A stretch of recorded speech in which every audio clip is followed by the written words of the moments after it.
السلام علیکم گائز، میں ہوں بشرا ہارون اور آپ دیکھ رہے ہیں بشی ٹی وی چینل۔ اس ویڈیو میں روزہ دار کے بارے میں حدیث نبوی صلی اللہ علیہ وآلہ وسلم کا فرمان مصطفیٰ شامل کریں گے۔ رسول کریم صلی اللہ علیہ وآلہ وسلم نے فرمایا، بے شک آپ کے رب کا فرمان ہے کہ ہر نیکی کا بدلہ کم سے کم 10 گنا سے 700 گنا تک ہے، اور روزہ خاص میرے لیے ہے اور میں ہی اس کا بدلہ دوں گا، اور روزہ دوزخ سے ڈھال ہے، اور البتہ روزہ دار کے منہ کی بو اللہ کے نزدیک مشک کی خوشبو سے زیادہ پاکیزہ ہے۔ اور اگر تم میں سے کسی روزہ دار کے ساتھ کوئی جاہل الجھ پڑے تو وہ جواب میں کہہ دے کہ میں روزے سے ہوں، میں روزے سے ہوں۔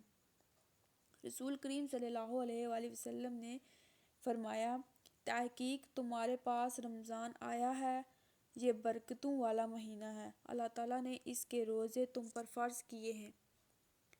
حضرت محمد صلی اللہ علیہ وآلہ وسلم کا فرمان عالی شان ہے کہ جس نے رمضان کی راتوں میں قیام کیا حالت ایمان میں اور حصول ثواب کے لیے، تو اس کے گزشتہ سارے گناہ معاف کر دیے جاتے ہیں۔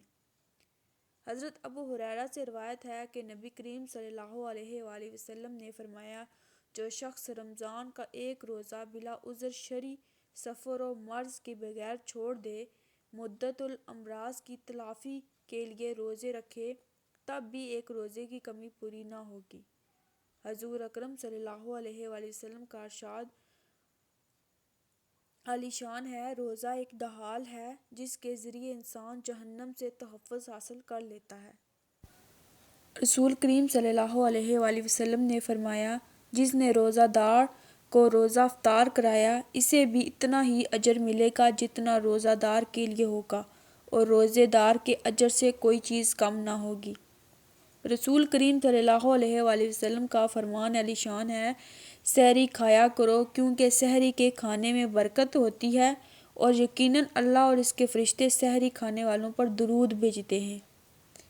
سبحان اللہ۔ رسول کریم صلی اللہ علیہ وآلہ وسلم نے فرمایا، روزہ دار کو 2 خوشیاں حاصل ہوتی ہیں، ایک اس وقت جب وہ افطار کرتا ہے تو خوشی محسوس کرتا ہے، اور دوسرے جب وہ اپنے رب سے ملاقات کرے گا تو روزے کا ثواب دے کر خوش ہو جائے گا۔